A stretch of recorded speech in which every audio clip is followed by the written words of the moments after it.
বলেই ফোন কাটে। কিছুক্ষণ পরেই ওকে গুটি গুটি পায়ে হেঁটে আসতে দেখল রিফাত। আজ পরে আছে লাল রঙের সালোয়ার কামিজ, কালকের মতোই আধমাথা ঘোমটাটা টানা।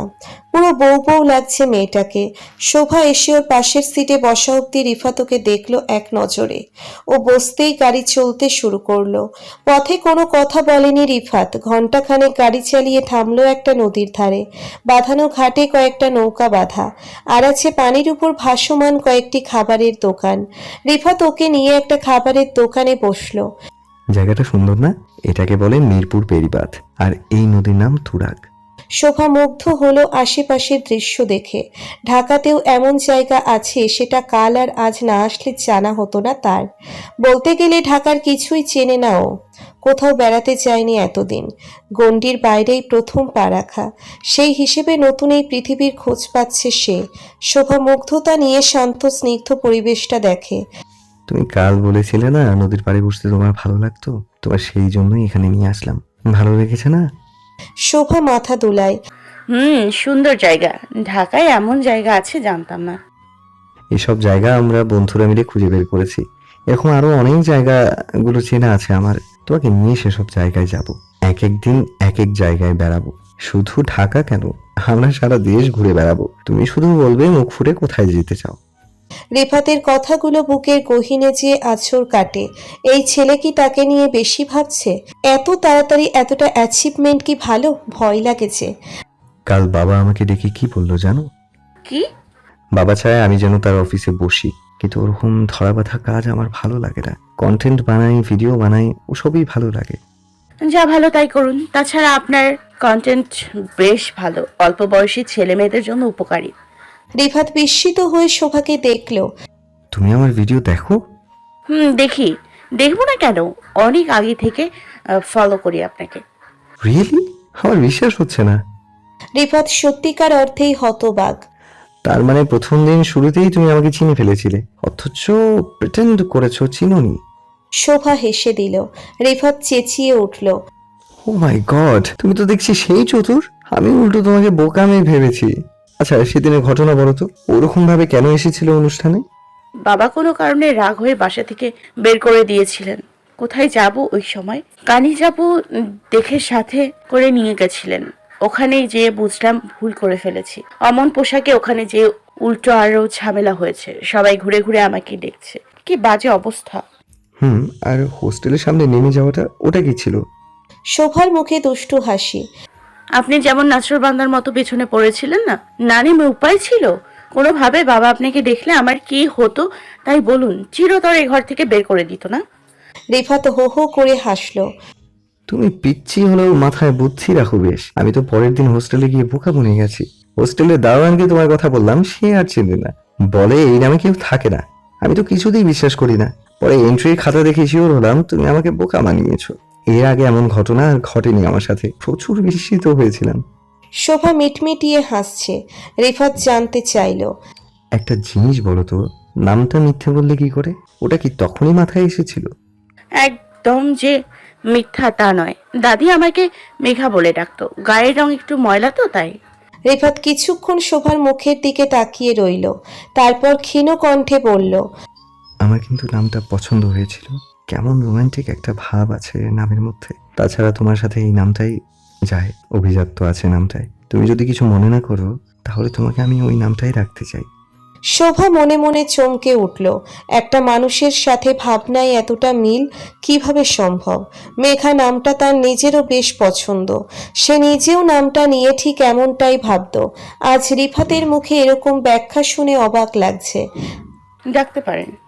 Thank you. গল্পে গল্পে ওরা টের পেল না সূর্য কখন অস্ত গেল। মশার কামড় খেয়ে হোশ এলো। দুজনেই হাসতে হাসতে গাড়িতে উঠল। ফিরতে হবে এখন। গতদিনের তুলনায় শোভা আজ অনেক সহজ। মুখের কোণে হাসি এসেছে। রিফাতের ভালো লাগে। মনের কোণে কিছুটা আশা জাগছে। ভবিষ্যতে তার হয়তো পারফেক্ট জোড়া হতে পারবে। তবুও একটা কিন্তু থেকে যায়। বন্ধুদের কেউ কেউ শোভাকে চিনবে, ওকে নিয়ে গসিপ করবে, কিভাবে রুখবে ওদের? অনেক ভাবে রিফাত। ভেবে ভেবে মনে হলো শোভাকে এমন কিছু করতে হবে যাতে ওর পুরনো ভিডিওটা ফিকে হয়ে যায়। শোভাকে নতুন করে ভাইরাল হতে হবে। নতুন করে ভাইরাল হয়েই একমাত্র পুরনো স্মৃতিকে মুছে ফেলা যাবে। শোভার ক্লাস শুরু হয়ে যাওয়ার আগ পর্যন্ত প্রতিদিন বিকেলে রিফাতের সাথে বেড়াতে যাওয়া আর ক্লাস শুরু হওয়ার পর প্রতি বৃহস্পতিবার করে বেড়াতে যাওয়া রুটিন হয়ে গেল ওদের। বৃহস্পতিবার ক্লাস শেষ করেই হলের দিকে ছোটে শোভা। হলে ফিরে কোনো রকমে নিজেকে ফ্রেশ করে আবার দৌড়। রিফাত ভার্সিটির গেটে দাঁড়িয়ে অপেক্ষা করে ওর জন্য। একটু দেরি হলেই ফোনের পর ফোন আসতে থাকে। বাধ্য হয়েই ছুটতে হয় শোভাকে। এর মধ্যে রিফাত নিজের চ্যানেলে নতুন ভিডিও আপলোড করলো, যার বিষয়বস্তু ফেসবুকে ভাইরাল হওয়া ইস্যু নিয়ে। বলা যায় এই ভাইরাল শব্দটা রিফাতের ভিডিওকে ভাইরাল করে দিল। রিফাত যেন নতুন করে অনলাইন আলোচনায় ফিরল। কয়েকটা কেস স্টাডি নিয়ে তৈরি করা ভিডিওতে ভাইরাল হওয়া কয়েকজন ছেলে ও মেয়ের অতীত আর ভাইরাল হওয়ার পর জীবনের কি অবস্থা নিয়ে বানানো তুলনামূলক চিত্র তুলে ধরে একটা তথ্যবহুল প্রমাণ্য চিত্র রূপ দেওয়া ভিডিও এখন সবার কাছে আলোচনার বিষয়। ভিডিও দেখে ভীষণ রাগ হলো শোভার। বোঝাই যাচ্ছে তাকে উদ্দেশ্য করে ভিডিওটা বানানো। তাকে এভাবে নিচু করার কোনো কারণ খুঁজে পেল না সে।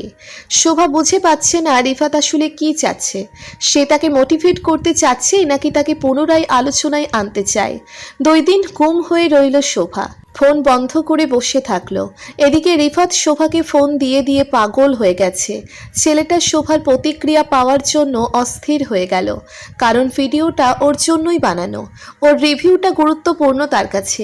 কিন্তু শোভার এমন আচরণে হতবাক হলো। মেয়েটার আবার কি হলো? এই ভিডিও যে ওর জন্য বানানো সেটা কি বুঝতে পারছে না? তবুও একটি বার ফোন করলো না রিফাতকে। রিফাত ফোন করবে সে উপায়ও রাখেনি, কিন্তু কেন এই অভিমান? কারণটা তো জানাবে। বাধ্য হয়ে রিফাতকে মঙ্গলবার ভার্সিটিতে আসতে হলো। মঙ্গলবার শোভার ক্লাস শিডিউল বেশ টাইট। 4টে থিওরি আর একটা ল্যাব ক্লাস পড়েছে এই দিন। সারা দিন টানা ক্লাস করে শোভা ক্লান্ত হয়ে যায়। বের হওয়ার কোনো সুযোগ নেই। এত কিছু রিফাত কি করে জানে?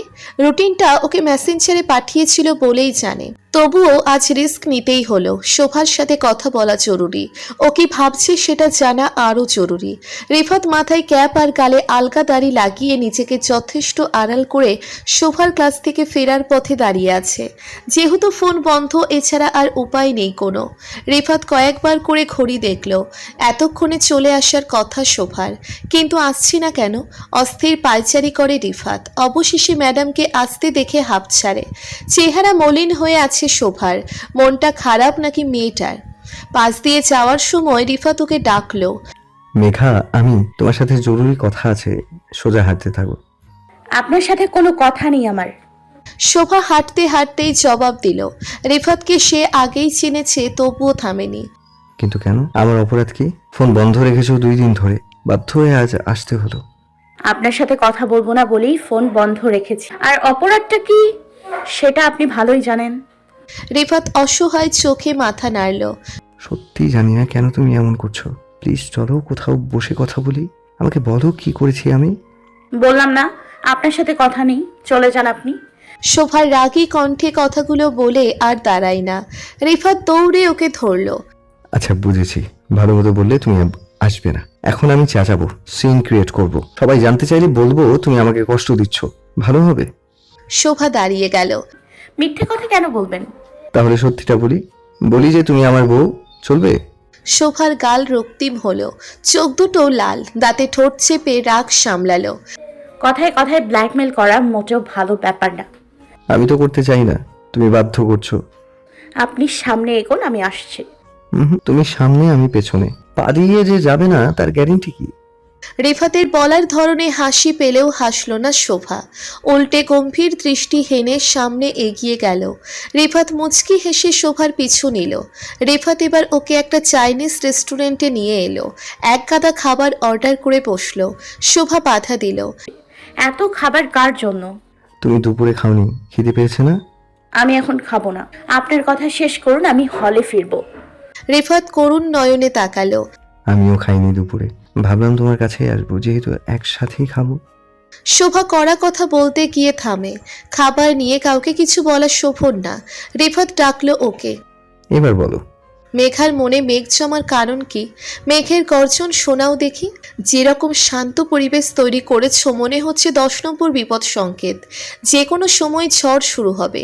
শোভা অন্যদিকে তাকালো, মনে মনে বলল, ন্যাকা কিছু বোঝে না, আবার ঢং করে সাহিত্য কপচানো হচ্ছে, অন্যায় করে সাধু সাজা হচ্ছে।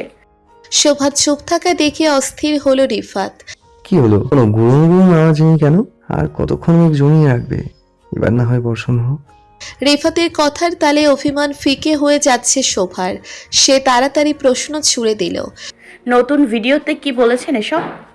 কি বলেছি? তোমার ভালো লাগেনি? শোভা মাথা নাড়ল। ইনিয়ে বিনিয়ে আমার কথাই তো বলতে চেয়েছেন, তাই না? কেন এমন কাজ করলেন? রিফাত একই সাথে বিরক্ত ও হতাশ হলো। হতবাক চাহনি দিয়ে শোভার দিকে তাকালো। তোমার খারাপ লাগার মতো কন্টেন্ট তো বানাইনি মেঘা। আমি উল্টো ভেবেছি তোমার ভালো লাগবে। তোমার ফোনের আশায় বলেছিলাম, অথচ ভিডিও আপলোড করার পর তুমি ফোন বন্ধ করে বসে রইলে। আশ্চর্য কথা বলছেন। আপনি আমাকে ছোট করে কথা বললে আমি খুশি হব? আপনাকে ফোন করে কংগ্রেচুলেশনস জানাবো? এতটাই ফেল না আমি? আমি তোমাকে ছোট করে কথা বলেছি? কেন এমন মনে হলো বলো তো? রিফাত এবার অবাক।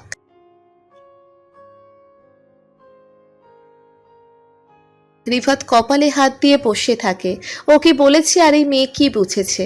বোকা মেয়েটা ভুল বুঝেছে তাকে। এখন এই বোকা পাখিটাকে কিভাবে বোঝাবে যা বলেছে সেটা অবস্থার পরিপ্রেক্ষিতে? কি হলো, কথা বলছেন না কেন? ভাবছি কি বলবো, কিভাবে বললে তুমি বুঝবে। আচ্ছা, কথাগুলো যখন বলেছি তার আগে বা পরে কি তোমার নাম নিয়েছি বা তোমায় কিছু বলেছি?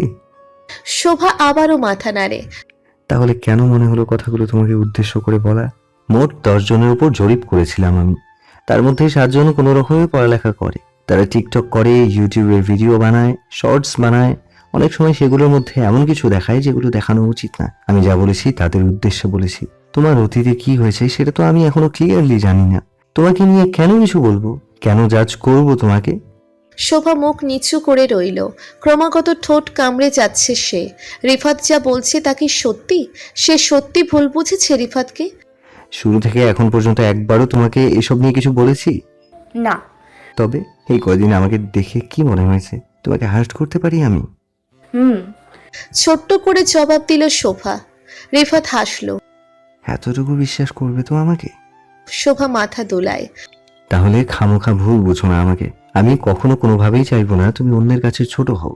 এই কারণে নয় যে তুমি আমার উঠবি, বরং এই কারণে যে তুমি একজন মেয়ে, একজন ভবিষ্যৎ স্বপ্ন স্রষ্টা। আমি বিশ্বাস করি অতীতে যেটা হয়েছিল সেটা একটা ভুল। তুমি এই ভুল থেকে সরে এসে ভালো রেজাল্ট করে ভালো জায়গায় ভর্তি হয়ে নিজেকে প্রমাণ করেছো, আর এজন্য তুমি আমার চোখে বিশেষভাবে সম্মানিত। বুঝেছো বোকা মেয়ে? শোভা কিছু না বলে রিফাতের দিকে তাকালো। ওর কথাগুলো ভালো লাগছিল। এভাবে কেউ কখনো বলেনি তাকে। এইরকম ভরসা কেউ করেনি। 2 দিন উল্টো পাল্টা ভেবে যেমন অশান্তি লাগছিল, আজ রিফাতের কথা শুনে মনের মধ্যে ভীষণ শান্তি শান্তি লাগছে শোভার। এখন কি খাবার খাবেন ম্যাডাম? এই অভাগার পেটে কিছু দানা পানি ফেলার সুযোগটা দিন প্লিজ। শোভা কথা না বলে চুপচাপ প্লেটে রাইস তুলে রিফাতের দিকে এগিয়ে দিল। নিজেও নিয়ে খাওয়া শুরু করলো। এই বৃহস্পতিবার না আসলে কি তোমার মন খারাপ হবে? শোভার খাওয়া থেমে যায়। বৃহস্পতিবারের রুটিন একটা অভ্যেস হয়ে গেছে শোভার। রিফাত না এলে কেমন লাগবে বুঝতে পারছে না এখন। সে জানতে চাইলো, কোনো কাজ আছে? কাজ থাকলে আসার দরকার নেই। হ্যাঁ, কাজ আছে। আসলে আমরা বন্ধুরা বৃহস্পতিবার করে একত্রে আড্ডা দিই। গত 3 সপ্তাহে যাইনি বলে ওরা খুব করে ধরেছে। অন্য কিছু সন্দেহ করছে। কি সন্দেহ করছে? ওরা বলছে আমি কারো প্রেমে পড়েছি, তাই ওদের আড্ডায় যাচ্ছি না। প্রেমে পড়ার কথা শুনে শোভার গালের উত্তাপ বাড়ে। সে মাথা নিচু করে খাবারে মন দিল। তো নিয়ম করে এখানে না আসলেই হয়, বন্ধুদের সাথে থাকলেই তো হয়। কিন্তু আমার যে এখানে আসতেই ভালো লাগে। শোভা চামচ নাড়াচাড়া করছিল। রিফাতের কথাই ওর হাত থেমে যায়। রিফাতের গলার স্বরে কিছু ছিল, সেটা কাটিয়ে পরক্ষণেই স্বাভাবিক গলায় বলল, কিন্তু এবার যেতেই হবে, তা না হলে ওরা আমাকে আস্ত রাখবে না। তো যান না, কে মানা করেছে? আমিও আপনাকে বলতে চাইছিলাম বেরোবো না, আমার এক্সাম আছে, শনিবারে পড়তে হবে। তাহলে তো ভালোই হলো, তুমিও পড়তে পারলে, আমিও ওদের সময় দিলাম। তাহলে ওই কথাই রইলো, এই বৃহস্পতিবার আসছি না। বলেছেন তো একবার, বারবার বলার কি আছে? বরং এই বৃহস্পতিবার কেন, কোনো বৃহস্পতিবারই আসতে হবে না। আমি তাহলে মন দিয়ে পড়তে পারবো, ঘুরতে যাওয়ার চিন্তায় পড়া হয় না। শোভার হঠাৎ মেজাজ ছুটে গেল, গড়গড়িয়ে কথা বলে রাগ উগলে দিল। ওদিকে রিফাত মিটমিটিয়ে হাসছে ওর দিকে তাকিয়ে। রাগের মাথায় কি বলে দিল মেয়েটা। বৃহস্পতিবার ক্লাস শেষ হলে ফিরে বিছানায় গড়াচ্ছিল শোভা। কিছু ভালো লাগছিল না, কেমন ফাঁকা ফাঁকা লাগে। নিজের অজান্তেই নজর চলে যাচ্ছে ফোনের উপর। অন্যদিন হলে এতক্ষণে কতবার ফোন চলে আসতো, আর আজ একবারও ফোনটা বাজলো না। শোভা ফোন উল্টো করে বালিশে উপর হয়ে শুয়ে পড়ল। ঘুমানো দরকার, অথচ ঘুম আসছে না। আজব তো, মাত্র 3 সপ্তাহে সারা জীবনের অভ্যেস বদলে যাবে? এসব কেমন কথা? নিজেকে খানিকটা ধমক দিলেও মনে মনে। কিছুক্ষণের জন্য মন শান্ত হলো। 10 মিনিট পরে আবারও একই কথা মনে ঘুরপাক খায়। বিরক্ত হয়ে বিছানায় উঠে বসলো শোভা। রুমে ফিরে শোভাকে ওভাবে বিছানায় বসে থাকতে দেখে অবাক হলো ওর এক রুমমেট জুথি। কি রে শোভা, আজ বাইরে যাসনি? আজ তো বৃহস্পতিবার, তোর বাইরে ঘোরার দিন। না রে, আজ শরীরটা ভালো না, তাই যাইনি। ডাহা মিথ্যে কথা বলে শোভা। ও, কি হয়েছে? জ্যোতির উদ্বিগ্ন কণ্ঠ শোনা গেল। তেমন কিছু না, পেট ব্যথা করছে। পেইন কিলার খেয়েছিস? হুম। উল্টো ঘুরে ঘুমানোর ভঙ্গি করে শোভা।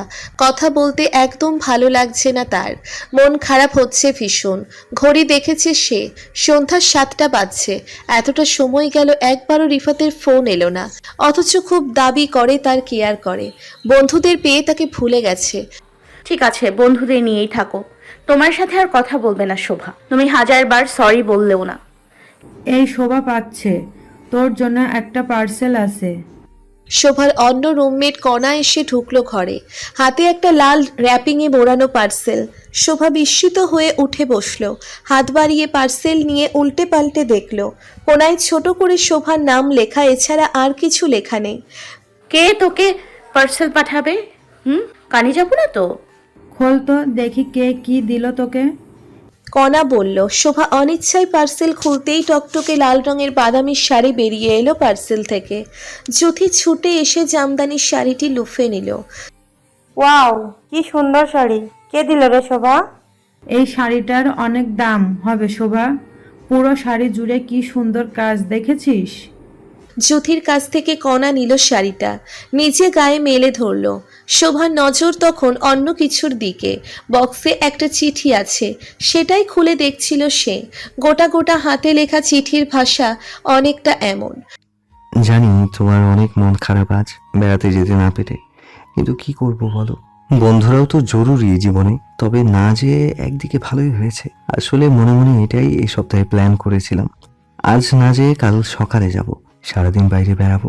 কালকের দিনটা একটু অন্যরকম ভালো কাটাবো আমরা। এই জন্যই তোমার জন্য এই শাড়িটা পাঠালাম।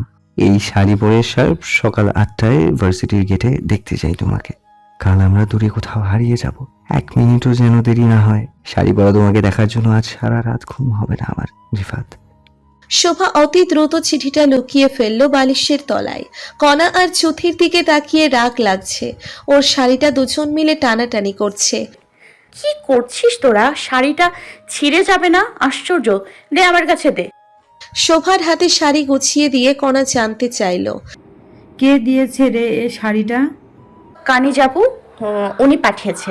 আমি ওনার পেজে কাজ করি। কাল অনুষ্ঠান আছে, শাড়ি পরে যেতে হবে, তাই শাড়িটা পাঠিয়েছে।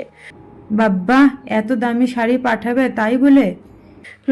এসব অনুষ্ঠানে দামি ড্রেস পরেই যেতে হয়, সাধে পাঠায়নি। শোভা শাড়ি ভাঁজ করে আবার বক্সে তুলে রাখে। অবাক হয়ে ভাবল কি অবলীলায় মিথ্যে বলে যাচ্ছে ও। একটুও খারাপ লাগছে না, বরং এই লুকোচুরি খেলাটা ভালো লাগছে। মনে অদ্ভুত আনন্দ। রুমমেট দুজন না থাকলে হয়তো গুনগুনিয়ে গান গেয়ে উঠত, শাড়িটা গায়ে ধরে নাচত। শোভা ভাবছে এ কেমন পরিবর্তন হয়েছে তার। সাত সকালে ঘুম ভেঙেছে শোভার। জ্যোতি আর কণা তখন ঘুমে কাদা। শোভা যতটা সম্ভব আওয়াজ না করে হাত মুখ ধুয়ে তৈরি হতে বসলো। শাড়ি পরতে পারে না শোভা। সেদিন ছোট বোন বিভা ওকে শাড়ি পরিয়ে দিয়েছিল। আজ একা একা কি করবে তাই ভাবছে।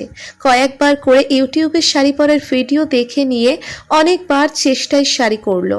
আয়নায় নিজেকে দেখলো বারবার। সন্তুষ্ট হলো। দেখতে খারাপ লাগছে না তাকে। 7:30টার দিকে রুম থেকে বেরিয়ে পড়ল। 8টা বাজার 10 মিনিট আগে ইউনিভার্সিটির গেটে চলে এলো শোভা। দূর থেকেই রিফাতের গাড়িটা দেখেছে। কাছাকাছি এসে গাড়ির গ্লাসে টোকা দিল। রিফাত দরজা খুলল না। আবারও টোকা দিল, কিন্তু কোনো আওয়াজ নেই। শোভা উকি দিয়ে দেখলো রিফাত গাড়ির সিটে মাথা রেখে নাক ডেকে ঘুমোচ্ছে। হাসি পেয়ে গেল শোভার। তাকে ঠিক সময়ে আসতে বলে এখন নিজেই ঘুমাচ্ছে। দেখো, শোভা এবার জোরে জোরে শব্দ করে। রিফাত লাফ দিয়ে উঠে বসলো। শোভা হাত নাড়তেই চোখ কচলে গাড়ির দরজা খুলে দিল। সরি, তুমি এসেছো টের পাইনি। শোভা চুপচাপ গাড়িতে উঠে বসলো। আসলে ভোরে উঠে রওনা দিয়েছি তো, রাতে ঘুমও হয়নি, তাই 7টার দিকে এখানে পৌঁছে দেখলাম হাতে সময় আছে, একটু ঘুমিয়ে নিই। তুমি কি অনেকক্ষণ দাঁড়িয়েছিলে? একবার ভাবলো হ্যাঁ বলবে, পরক্ষণেই মত বদলালো শোভা। বেচারা, তার জন্য সকালে ঘুম থেকে উঠে এত দূর গাড়ি চালিয়ে এসেছে, তাকে প্যারেশান করা উচিত হবে না। সে মাথা নেড়ে না বলল। খুব বেশিক্ষণ না, 5 মিনিট হবে হয়তো। ও চলো তাহলে আগে কোথাও থেকে নাস্তা করে নিই। খিদে পেটে ছুঁচো দৌড়াচ্ছে। ঠিক আছে, কিন্তু আমরা যাচ্ছি কোথায়? আগে চলো, তারপর দেখতে পাবে। তার আগ পর্যন্ত ধৈর্য ধরো। ওকে। পথে একটা রেস্টুরেন্টের সামনে গাড়ি থামিয়ে সকালের নাস্তা করলো ওরা। তারপর রওনা দিল। গাড়ি চালাতে চালাতে টুকটাক কথা বলছে রিফাত। শোভা ভিতর ভিতর অস্থির হচ্ছে। এতটা সময় হয়ে যাচ্ছে, রিফাত একটা বার তার দিকে ঠিকঠাক তাকিয়ে দেখেনি। তাকে কেমন লাগছে সেটাও বলেনি। আজব একটা ছেলে তো। মেয়েটা প্রথমবারের মতো নিজের চেষ্টায় শাড়ি পরেছে, তাকে একটু অ্যাপ্রিসিয়েট করবে না? কেমন লাগছে জানাবে না? অভিমানে গাল ফুলাতে মন চাইলেও শরমে পারছে না। পাছে রিফাত তার মনোভাব বুঝে হেসে না দেয়। অনেকটা সময় পরে সামনে তাকিয়ে থাকতে থাকতে শোভার চোখ লেগে এসেছিল। তখনই গাড়িটা থেমে গেল। শোভা চোখ খুলে তাকালেই রিফাতকে দেখলো তার পাশের দরজা খুলে দাঁড়িয়ে মিটিমিটি হাসছে। শোভা বলল, কি? নামো, চলে এসেছি। গাড়ি থেকে নেমে সামনে তাকিয়ে অবাক হলো। সামনে বিশাল এক দিঘি, তার অপর পাশে রাজবাড়ির গেটের সামনে দাঁড়িয়ে আছে ওরা।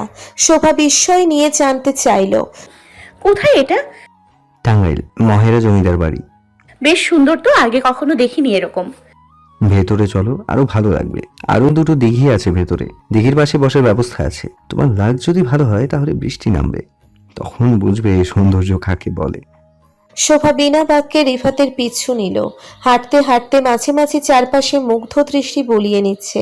ভাবছে এই পৃথিবীতে দেখার কত কিছু আছে, অথচ সে এখনো কিছুই দেখেনি।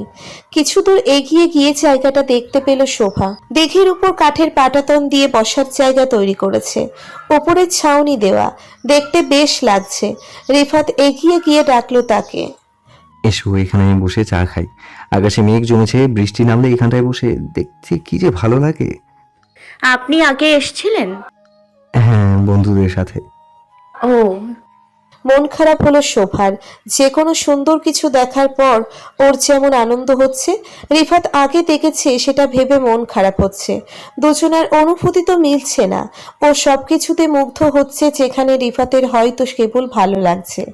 এলোমেলো ভাবতে ভাবতে চায়ে চুমুক দেয়। শোভার দৃষ্টি দিঘির অপর পারে। হঠাৎ ক্লিকের শব্দে চমকে ফিরে দেখলো রিফাত তার ছবি তুলছে। ওকে তাকাতে দেখে হাসলো। শাড়িতে তোমাকে কি চমৎকার লাগছে বলে বোঝাতে পারবো না। আমি যেমনটা কল্পনা করেছিলাম তার চাইতেও সুন্দর।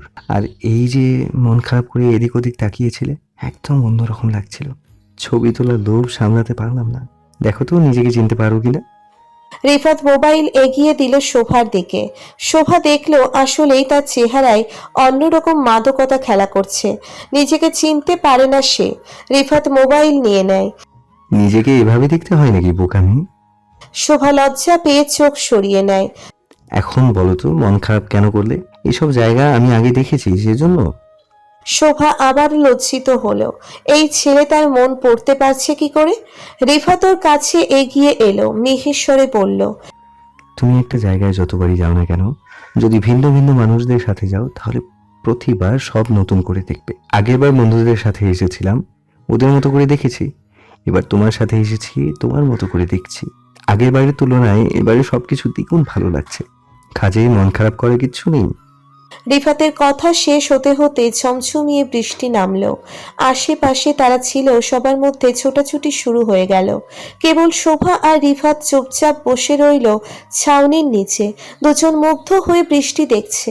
হঠাৎ রিফাত ওর কানে কানে ফিসফিস করে বলে, তোমার চুরি পড়া হাতে একটু বৃষ্টি ধরবে? শোভা চমকে উঠল।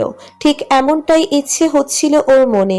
কোনো কথা না বলেও এগিয়ে দাঁড়ায়, ডান হাত বাড়িয়ে দিয়ে বৃষ্টির পানি ধরল। রিফাত ওর ছবি নিচ্ছে একটার পর একটা। 1 মিনিট। বলেই রিফাত পকেট থেকে একটা সাদা গোলাপ বের করে শোভার চুলে গেঁথে দিল। এবার ঠিক আছে, একদম রবি ঠাকুরের লাবণ্যর মতো লাগছে। বিকেলের দিকে আবারও বংশী নদীর পাড়ে এসে বসলো। শোভাকে হতবাক করে দিয়ে গাড়ি থেকে গিটার নিয়ে এলো। ঠিক সন্ধ্যা লাগার মুহূর্তে সুর তুলল। রিফাতের প্রশ্নে শোভা হেসে গড়িয়ে পড়ে। রিফাত মুগ্ধ নয়নে ওকে দেখে। একটা প্রশ্নের উত্তর দেবে? শোভা মাথা দোলালো। বলো তো, তোমাকে এইসব জায়গায় কেন নিয়ে এসেছি? এই যে নদীর পাড়, প্রকৃতির মাঝে, দিঘির কাছে কেন বসছি বারবার? আমি জানি না। রিফাত গভীর দৃষ্টি মেলে দেয় শোভার চোখের তারায়। সে দৃষ্টির প্রখরতায় শোভার বুক গুড়গুড় করে। সে নত বুকে বসে রয়। এসব পরিবেশে থাকলে মানুষদের প্রেম প্রেম পায়, ভালোবাসতে ইচ্ছে করে, কাউকে মায়া বেঁধে রাখতে মন চায়। এই জন্য আমি তোমাকে এইসব জায়গায় নিয়ে আসছি, যাতে তোমার... চলুন উঠি, সন্ধ্যা নেমে গেছে আর থাকা ঠিক হবে না। ক্লান্ত লাগছে আমার, একটু রেস্ট দরকার, কারণ কাল ক্লাস আছে সকালে। রিফাত মুচকি হেসে উঠে দাঁড়ায়। যথাজ্ঞা মহারানী, চলুন প্রস্থান করি। শোভা হাসি লুকাতে অন্যদিকে মুখ ফেরায়, অথচ মনের মধ্যে হাজারো আতশবাজি ফুটছে। রাতে ইউনিভার্সিটির গেটে শোভাকে নামিয়ে দিতে যেয়ে আর এক চমক। ভাইয়া তুমি এখানে? রিফাত চমকে উঠল। সামনে দাঁড়িয়ে আছে আদ্রিতা। চমকে উঠল আদ্রিতা ও শোভাকে দেখে। আর শোভা, ওর কি হলো? তুই এখানে? শোভার চোখ মুখ লাল, বিস্ময়, ঘৃণা, রাগের মিশেলে ওর চেহারা অদ্ভুত দর্শন লাগছে। দাঁতে দাঁত চেপে প্রশ্ন করে তাকিয়ে আছে আদ্রিতার দিকে। আদ্রিতার চেহারায় ভয়ের ছায়া পড়েছে। সে শোভাকে দেখছে অবিশ্বাস্য নজরে। আদ্রিতা জিভ দিয়ে ঠোঁট চাটে। এখানেই পড়ি আমি, কিন্তু তুই? শোভা বাঁকা হাসি হাসল। এখানে কি করে এলাম এটা ভেবে অবাক হচ্ছিস, তাই না? আমার তো মরে যাওয়া উচিত ছিল, কিংবা কোনো আস্থা করে আশ্রয় হওয়া উচিত ছিল, এটাই ভাবছিস তো? আদ্রিতা জবাব দিল না। শোভা এবার একটু এগিয়ে গেল ওর দিকে। হিস হিসিয়ে পড়ল, আমার জীবন নষ্ট করে দিয়ে তুই পালিয়ে গেলি। ভদ্র মেয়ে সেজে এখন ভালোই আছিস দেখছি। আদ্রিতা আর চোখে রিফাতকে দেখল, মিনমিন করল, কি যা তা বলছিস? আমি কিছু বুঝতে পারছি না। বুঝতে পারছিস না নাকি বুঝতে চাইছিস না? তুই খুব ভালো করে জানিস আমি কি বলছি, তাই না? রিফাত বোকার মতো দুজনকে দেখছে। দুজনের কথার আগা মাথা কিছুই বুঝতে পারল না। সে এগিয়ে এসে জানতে চাইল, তোমরা একে অপরকে চেনো? খুব ভালো করে, তাই না রে আদ্রিতা? আদ্রিতা চুপ করে রইল। রিফাত হতবাক হয়ে জানতে চাইল, কিভাবে চেনো? আমি কিছুই বুঝতে পারছি না। কিরে, কিভাবে চিনি তোকে বল, নাকি আমি বলবো? আদ্রিতা এবারও চুপচাপ শোভাকে দেখছে। হঠাৎ রিফাতের দিকে ফিরে বলল, বাসায় যাবে না ভাইয়া, নাকি আমি চলে যাব একা একা? হ্যাঁ যাব, কিন্তু... শোভা আদ্রিতার হাত ধরল। আজও পালিয়ে যাওয়ার প্ল্যান করছিস? কিন্তু আমি যে আজ ছাড়বো না তোকে। আচ্ছা, আদ্রিতা কেমন বোন আপনার? হ্যাঁ, চাচাতো বোন। কেন বলো তো, কি করেছো? আর ওকে তুমি কিভাবে চেনো? বাড়াবাড়ি করিস না শোভা, ছেড়ে দে আমার হাত। আপনাদের বাড়ি কি দিনাজপুরের ফুলবাড়ি? কখনো দেখিনি কেন আপনাদের? হ্যাঁ, দিনাজপুর। আমাদের দাদার বাড়ির সাথে সম্পর্ক ছিল না, তাই। আর এই আদ্রিতা ঠিক কবে এলো আপনাদের বাসায়? ম্যাট্রিক পরীক্ষার পর নিশ্চয়ই। হ্যাঁ, কিন্তু তুমি এত কিছু কিভাবে জানো? শোভা তখনও আদ্রিতার হাত ধরে ওর দিকে তাকিয়ে আছে নির্নিমেষ। রিফাতের প্রশ্ন শুনে তাচ্ছিল্যের হাসি দিল। আপনার বোনটা খুব প্রেমবাজ, এটা জানেন? ভালো হবে না শোভা, হাত ছেড়ে দে বলছি। আদ্রিতা হুঙ্কার দিল, প্রেমবাজ বললাম বলে আতে ঘা লাগছে? সত্যি কথা কেউ জানে না বুঝি? রিফাত পালা করে দুজনকে দেখছে। সবকিছু মাথার উপর দিয়ে যাচ্ছে তার। আগামাথা বুঝতে পারছে না। সে চেঁচিয়ে উঠল, কি হচ্ছে কেউ বলবে? আদ্রিতা, তুই শোভাকে চিনিস? আদ্রিতা মাথা দোলায়। কি করে? একসাথে স্কুলে পড়েছি আমরা। শুধু পড়েছি বল, কলেজার বান্ধবী ছিলাম। আদ্রিতা রাগত চোখে শোভাকে দেখল। আর কি সব বলছে শোভা? রিফাতের প্রশ্নে আদ্রিতা ঘামছে। বাসায় চলো ভাইয়া, রাত হয়ে গেছে। ও বলবে না কিছু, ওর সেই সৎ সাহস নেই। থাকলে আমাকে বিপদে ফেলে রাতের আধারে পালিয়ে ঢাকায় আসতো না। তোমাকে বিপদে ফেলে এসেছে? কি করেছিল খুলে বলবে? আমার কোনো আইডিয়া নেই। ভাইয়া চলো না। আদ্রিতা তাড়া দিতেই রিফাত ধমকে উঠল। শোভার কথা আগে শুনে নেই, কি করেছিস তুই সেটা আগে জানি। আমি তাহলে একাই চলে যাই। খবরদার নড়বিরা, আমার সাথে থাক। তুই কি করেছিস সেটা জানতে চাই। আদ্রিতার আর কথা বাড়ানোর সাহস হলো না, চুপ করে বসে থাকলো। শোভার চেহারায় বিষাদের ছাপ। ও বলতে শুরু করলো।